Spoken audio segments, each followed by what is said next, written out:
May the peace and blessings of the Creator be upon all of us. Welcome back to my channel, and this is Sammil. In this video, I'd like to share very briefly my opinions about the ongoing FIFA World Cup events in Qatar. Even before the World Cup kicked off in Doha, Qatar, the tiny country, faced a barrage of criticism for hosting the 2022 World Cup. The Anglo-Saxon imperialist Zionist media went into overdrive, raising irrelevant issues that had nothing to do with soccer.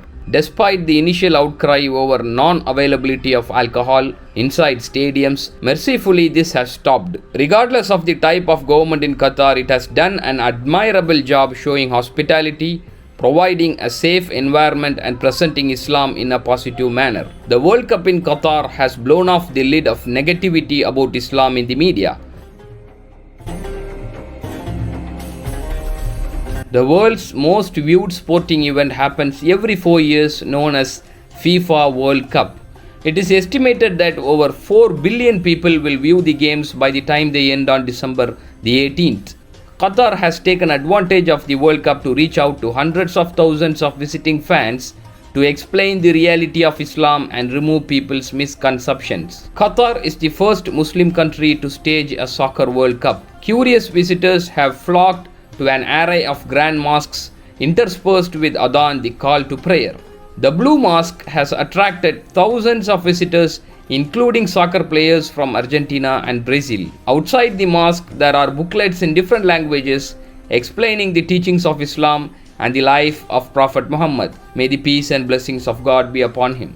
Arabic coffee and dates are served to visitors. Islamic scholars patiently explain misconceptions about Islam and the Prophet, peace be upon him, that are so widespread among people in the West. They are led to believe that Islam promotes radicalism.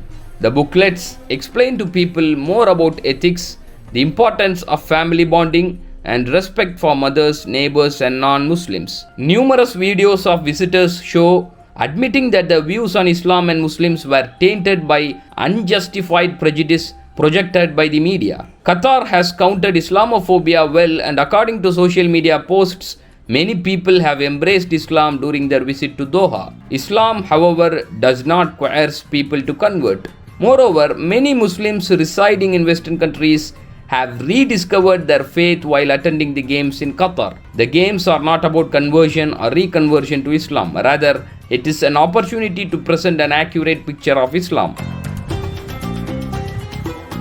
Qatar faced much criticism for not allowing alcohol sales inside the stadiums. Throughout the past few weeks, the atmosphere has been friendly, calm and peaceful without the hostility or violence associated with alcohol. Qatar is a Muslim country. However, its system of governance is not Islamic. It is a hereditary monarchy. But the World Cup is not about alcohol or type of government. Alcohol is largely a Western addiction or obsession. It is not part of the sport. There are many countries that ban alcohol in stadiums, like France. Alcohol consumption contributes significantly to anti-social behavior like vandalism and mischief. Such harmful conduct has been experienced in Europe following every soccer game. What captured the world's attention and mesmerized spectators was the recitation of verses from the Noble Quran at the opening ceremonies. Verse 13 of chapter Hujarat was recited. Its translation is, "O people, we have created you from a single pair of a male and a female, and we have divided you into races and tribes so that you may know each other. Surely the noblest of you in the sight of Allah is the one who is the most righteous of you, and Allah is all-knowing, aware." Sayings of the Prophet Muhammad, peace be upon him, and their English translations were hung on boards at various points around the stadiums, shopping malls, and commercial centers of Qatar. The billboard saying, "Every good deed is a charity," and "Save yourself from hellfire even with half a date fruit in charity," were displayed in many places.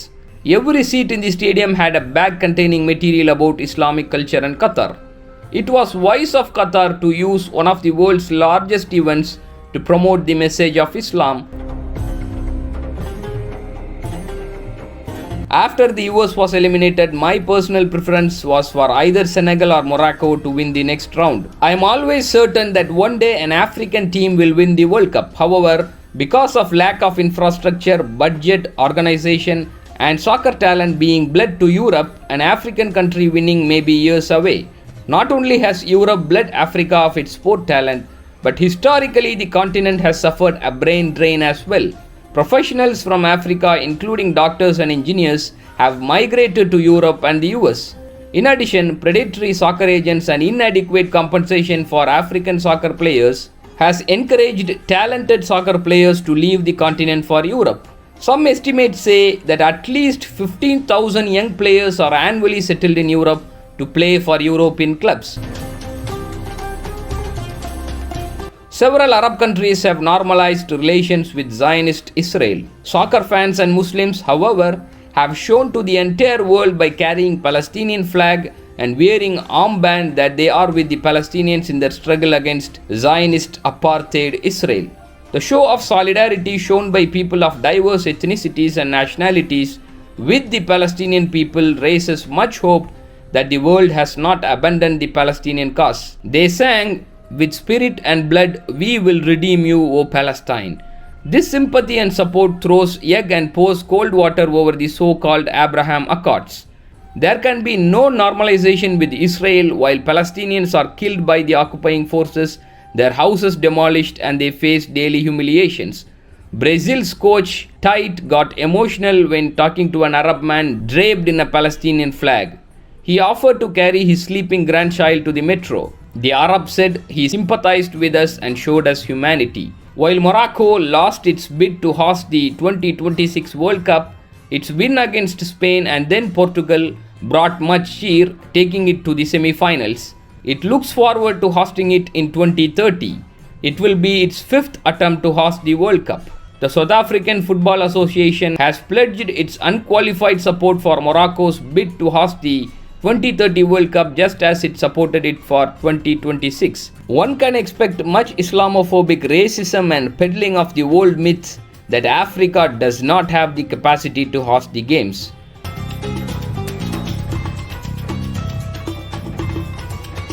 Moroccan players and fans waving Palestinian flags shows their solidarity with Palestinians. This is a matter of pride for all Muslims. Morocco is set to face France on December the 14th. When Morocco defeated Portugal, players fell in prostration on the pitch at Al Thumama Stadium celebrating their victory. The scenes of players falling into sajda, prostration, spread like wildfire. It was discussed on many social media platforms. Many Westerners asked, why are Muslim players celebrating this way? It is common to see all football players celebrate by either sliding, dancing, for example, Samba Brazil dance, or some players even jumping over each other. Cristiano Ronaldo along with Lionel Messi are known for their "See You" celebration to connect with fans. However, Muslim players often fall into prostration to connect with God as they score or gain victory. Prostration is the pinnacle of humility and grace. The Moroccan players attribute all their success to Allah, for they believe it is the Almighty who bestows victory upon man. This was the tradition of the Prophet. After years of exile, when he entered Mecca, instead of holding his head high, as some might do after such a triumph, the Prophet had his head bowed in humility. This is true humility and the realization that victory is from God alone. The 2 billion Muslims practice this humility every day 5 times by performing their daily prayers. So, whenever Muslim players celebrate their victory in prostration, know that it is how they connect with Allah and attribute all success to Him. See you in my next video. This is Sammil. May the peace and blessings of the Creator be upon all of us.